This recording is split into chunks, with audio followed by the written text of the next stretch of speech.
sommaire de ce journal, le Rebranding Africa Forum qui dépose ses valises dans la capitale burkinabé pour 3 jours d'activité avec pour ambition de connecter l'Afrique au reste du monde sur les sujets économiques forts du moment. La 5e édition du forum qui se tient pour la première fois sur le continent africain met le cap sur l'économie verte, ses défis et ses opportunités pour l'Afrique. L'ouverture du Rebranding Africa Forum est intervenue ce matin à Ouagadougou en présence des chefs d'État du Ghana et du Burkina Faso. On en parle dès le début de ce journal. La journée mondiale de l'enseignant est célébrée ce jour 5 octobre au Burkina Faso.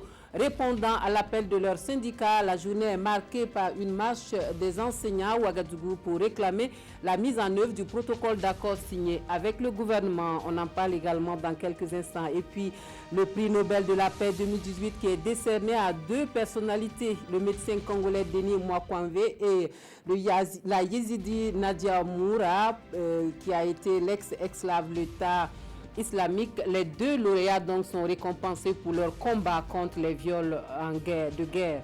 Bonjour, merci de suivre les informations de cette mi-journée sur la télévision du Burkina. Un très bon appétit à vous qui êtes à table. L'actualité au Burkina Faso, aujourd'hui c'est donc l'ouverture ce matin à Ouagadougou du Rebranding Africa Forum et eux sont arrivés très tôt ce matin pour prendre part à l'ouverture de ce forum. Première personnalité à fouler le sol burkinabé ce 5 octobre, donc le Premier ministre nigérien, arrivé autour de 7h30 du matin. Il est accueilli par son homologue burkinabé Paul Kabatieba et quelques minutes plus tard, c'est le chef de l'État du Ghana, Nana Akufo-Addo, qui est accueilli sur le tarmac de l'aéroport international de Ouagadougou par le président du Faso, Roch-Marc Christian Kaboré. Voilà le Rebranding Africa Forum, donc pour sa grande première en terre africaine, choisit de prendre ses quartiers à Ouagadougou. La 5e édition du forum est marquée du saut de l'économie verte, un thème qui parle beaucoup aux Africains, notamment les Burkinabés, qui sont dans cette dynamique depuis plus d'une décennie. Le président du Faso confirme cet engagement pour cette transition qui conduira à une véritable économie verte. Nous suivons l'extrait du discours de Roch-Marc Christian Kaboré à l'ouverture des travaux du Rebranding Africa Forum, édition 5. La pertinence et l'actualité du thème de la présente édition nous interpellent à conjuguer tous nos efforts pour assurer sur le continent africain la transition vers une économie verte et inclusive. Il me plaît de noter à cet égard que le Burkina Faso s'est d'ores et déjà engagé pour réaliser cette transition pour le bien-être de son peuple. Distinguées personnalités, mesdames et messieurs, l'Afrique, comme les autres continents, dois-je le rappeler, fait face à des préoccupations environnementales qui menacent son développement. Il s'agit entre autres de l'accélération du changement climatique, la stagnation des rendements agricoles, l'aggravation de la pénurie d'eau, l'épuisement des ressources halieutiques, la progression inquiétante de la déforestation, la perte constante de la biodiversité et la dissémination de plus en plus prononcée des produits toxiques.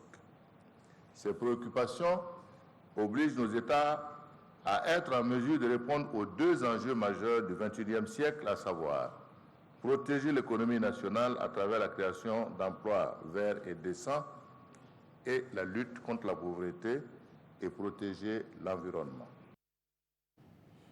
Voilà pour ce qui était du forum Rebranding, Rebranding Africa Forum, donc édition 5 qui se tient à Ouagadougou du 5, 6 et 7 octobre prochain. Nous reviendrons sur cette actualité dans nos futures éditions. Autre actualité, aujourd'hui 5 octobre, la communauté internationale rend hommage aux enseignants. Au Burkina Faso, les enseignants qui disent attendre toujours que la mise en œuvre de leur plateforme revendicative soit effective répondent à l'appel des syndicats pour une marche ce matin à Ouagadougou. C'est une doléance liée au protocole d'accord signé entre les syndicats de l'éducation et le gouvernement burkinabé. Nous suivons Tanga Kafando sur cette actualité. Il commémore la Journée mondiale des enseignants dans la rue. Répondant à l'appel des syndicats, ces enseignants réclament la mise en œuvre du protocole d'accord signé en janvier dernier avec le gouvernement. Nous organisons cette marche meeting aujourd'hui pour commémorer la Journée mondiale de l'enseignant et également saisir cette occasion pour interpeller les autorités et le gouvernement sur un certain nombre d'éléments, à savoir la mise en œuvre du protocole et également interpeller l'État vis-à-vis de son rôle régalien de développement de l'éducation. Il se trouve que jusqu'à présent, il y a un certain nombre d'enfants, une forte proportion d'enfants qui n'arrivent pas à aller à l'école parce que l'accès pose jusque-là problème. Des doléances bien reçues par les responsables des départements en charge de la question. Je voudrais vous rassurer que le gouvernement effectivement est engagé dans le cadre donc, du protocole qui a été signé le 27 janvier 2018 à mettre en œuvre ce protocole, pas seulement pour satisfaire une corporation donnée, mais surtout parce que le gouvernement est convaincu que la mise en œuvre de ce protocole d'accord va favoriser un système éducatif équitable, accessible et de qualité dans notre pays. Il n'y a pas de pays dans ce monde-là qui s'est développé sans système éducatif de qualité. Il n'y en a pas. La Journée mondiale des enseignants a été instituée en 1994 par l'UNESCO et elle est marquée par diverses manifestations des acteurs de l'éducation dans le monde. Et l'enseignant au centre de toutes les attentions ce jour donc, c'est l'occasion pour nous de marquer un arrêt, l'espace d'une journée pour partager le vécu quotidien d'un enseignant. Un jour ordinaire avec une enseignante et ses élèves, voici ce à quoi cela ressemble. Le dossier nous est proposé par Biloudou Bazongo et Karim Sissé. Il est 21h et Assita Baro, directrice de l'école primaire publique Koumoussara A, s'apprête à s'acquitter de son obligation nocturne. À l'aide d'une lampe torche, elle prépare soigneusement les cours qu'elle doit dispenser le lendemain aux élèves. Les insectes nous fatiguent beaucoup.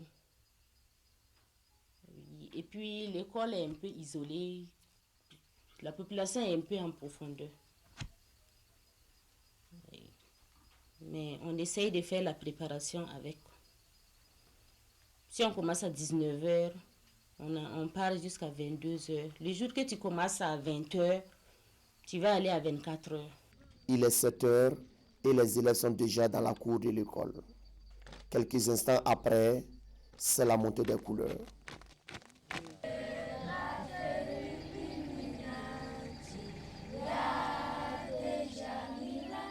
Une fois cet exercice terminé, les élèves se retrouvent en classe. Et c'est parti pour le tout premier cours de l'année.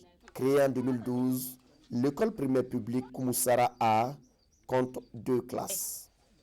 Pour cette année scolaire, seules les classes de CM1 et de CP1 sont ouvertes.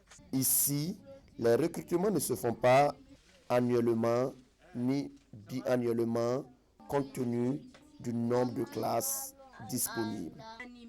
La directrice a trouvé un système unique à son école.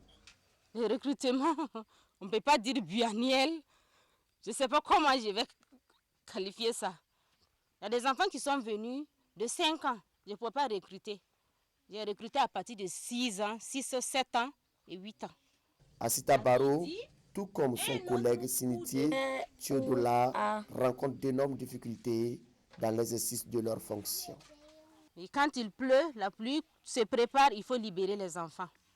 Au moment de la poussière, on a des difficultés pour travailler. Ces difficultés n'ont en aucun moment affecté le moral de Assita Baro. L'année dernière, elle a obtenu un taux de succès de 85% avec la première promotion de l'école. Voilà, bravo à tous les enseignants. Et dans l'actualité politique, cette concertation entre le président de la Commission électorale nationale indépendante et la Coalition pour la démocratie et la réconciliation. Les échanges se tiennent sur les activités de la CENI et cela dans le cadre des élections de 2020. Le président du mois de la CODER, qui sort plutôt rassuré de cette séance de travail, ne manque pas d'encourager Newton Ahmed Bari à aller de l'avant. Le point des échanges avec Nong Bakouda et Tanga Kafando. La séance a duré 3 heures. 3 heures pour le président de la Commission électorale nationale indépendante, Newton Ahmed Bari, d'expliquer aux partis politiques membres de la CODER les activités de la CENI entrant dans le cadre des préparatifs des consultations électorales à venir. Nous avons reçu du président de la CENI et de son équipe des informations qui nous ont permis de comprendre ce qui est en cours à la CENI. C'est extraordinaire.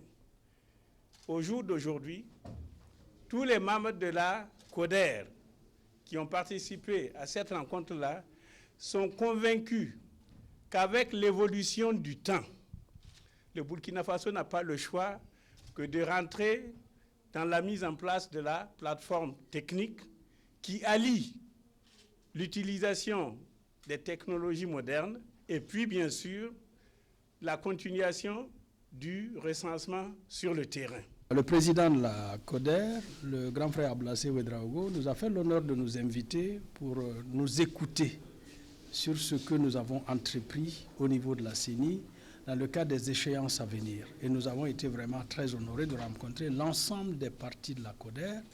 Et comme il l'a dit, évidemment, les échanges ont été très, très intéressants, fraternels et fructueux. Évidemment, nous avons pu donner toutes les informations qu'ils demandaient par rapport surtout à la question de la révision du fichier électoral et par rapport à aujourd'hui la question fondamentale de la plateforme. Et même si la fronde médiatique de certains commissaires contre le président de la CENI n'a pas été à l'ordre du jour, le président du mois de la CODER, Ablassé Ouedraogo, a prêché l'entente et le dialogue pour permettre à l'institution de relever les grands défis électoraux qui se profilent à l'horizon. On passe à présent en revue le portefeuille des opérations de l'Union européenne au Burkina Faso, un exercice qui permet d'évaluer les performances et de prendre des mesures pour réajuster les actions.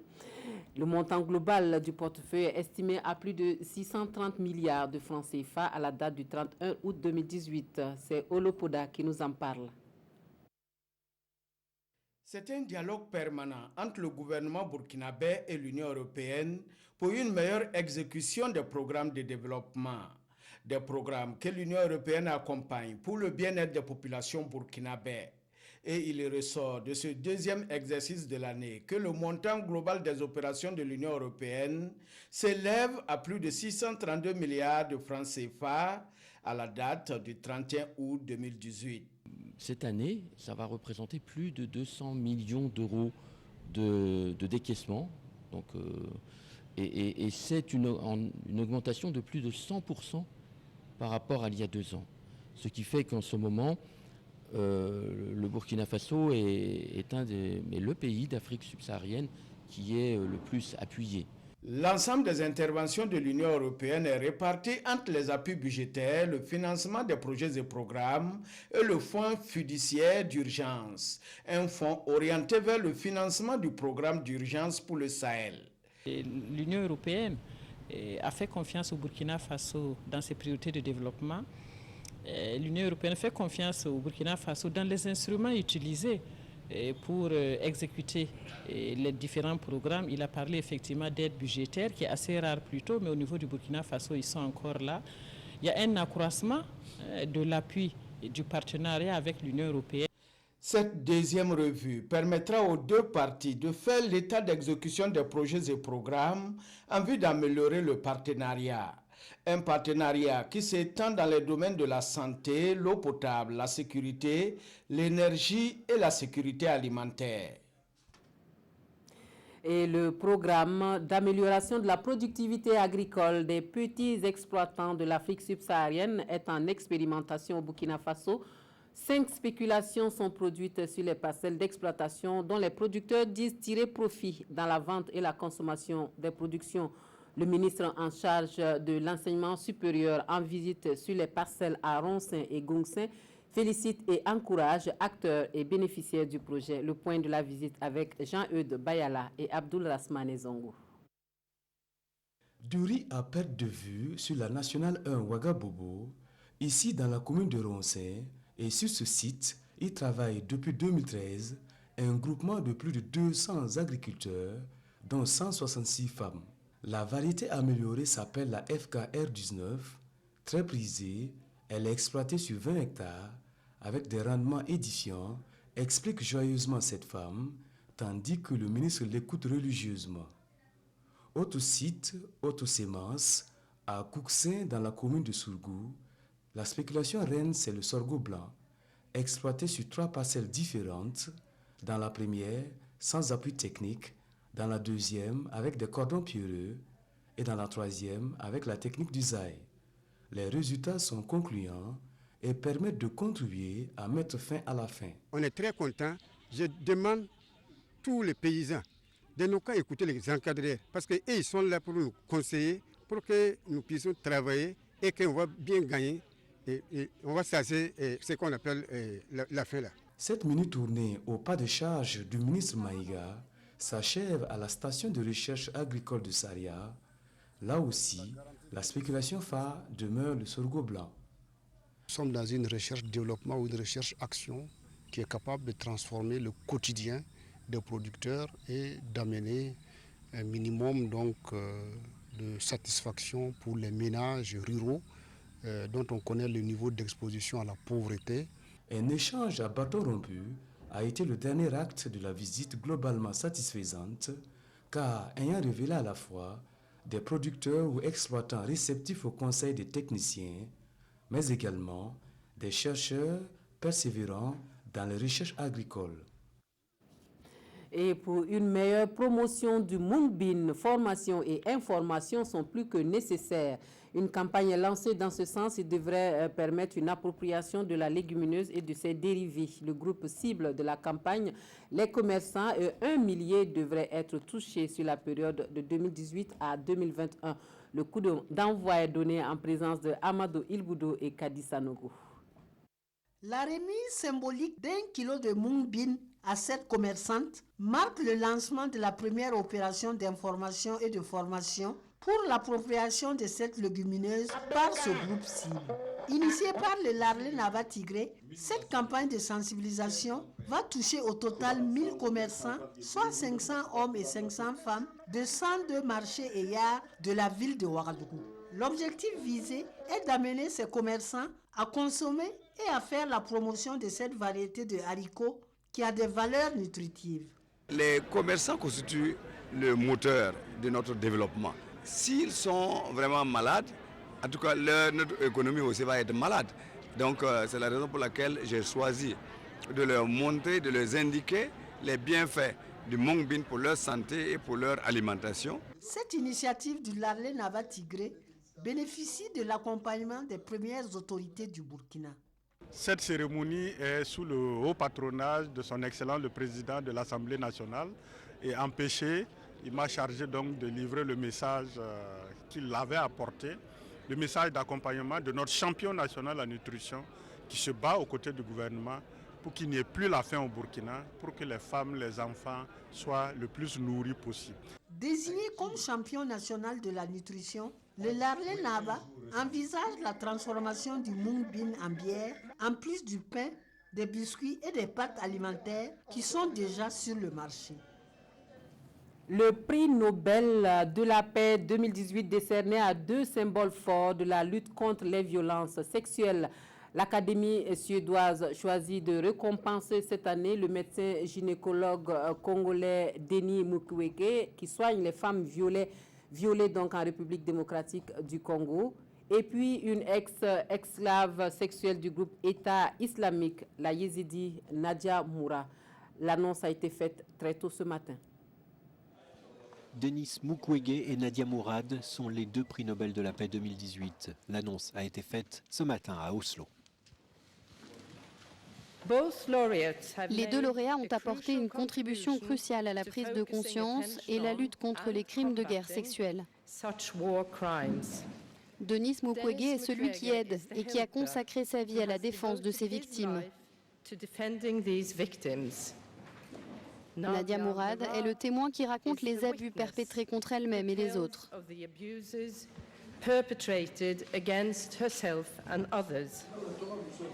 Denis Mukwege, surnommé l'homme qui répare les femmes, est ce médecin congolais qui soigne depuis les années 90 en RDC les femmes et enfants victimes de viols, agressions sexuelles et mutilations. Nadia Mourad, quant à elle, est une jeune irakienne issue de la minorité yazidi, persécutée par Daesh et devenue esclave sexuelle des terroristes. Depuis 2008, l'ONU considère que les violences sexuelles en temps de conflit peuvent constituer un crime de guerre ou un crime contre l'humanité. Et puis le soutien de l'ancien capitaine du 11 national du Cameroun, Samuel Otto, au président Paul Biya intrigue les parutions de ce jour au Burkina Faso qui rendent également hommage. rend compte plutôt du double attentat perpétré contre le Burkina Faso. La revue de presse avec Aimé Solange Digma.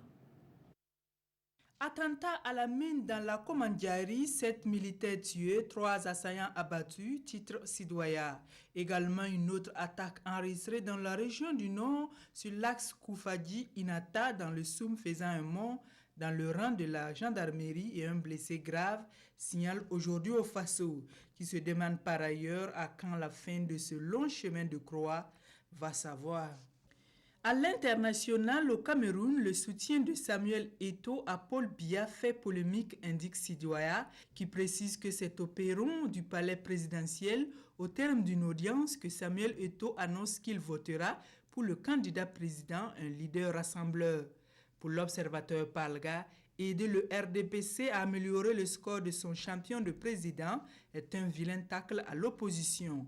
Mais pour le pays, ce soutien affiché de l'ancien goléador du 11 national, si ce n'est une insulte à l'avenir, cela y ressemble fort bien. En tout état de cause, insiste ce journal, Eto'o devait se rappeler le sort de Mesut Özil, cet international allemand contraint de renoncer au maillot de la Mannschaft parce qu'une grande partie de l'opinion publique ne lui pardonnait pas de s'être affiché aux côtés d'un dictateur de la trame de Recep Tayyip Erdogan. Si le soutien de Eto'o est un acquis pour Paul Biya, celui des anglophones l'est moins. Mais ça fait quoi à Biya si les anglophones ne votent pas, se demande bien aujourd'hui au Faso. Avec ou sans le vote de ces sécessionnistes de l'Ambazonie, l'identité du prochain président du Cameroun ne changera pas. Ainsi va le Cameroun dont tout bouge pour que rien ne bouge, surtout en matière d'élection présidentielle depuis 1982, martèle ce journal. Voilà, fin des actualités pour cette mi-journée. Merci de votre attention. Très bon après-midi en compagnie des programmes de la télévision de Burkina.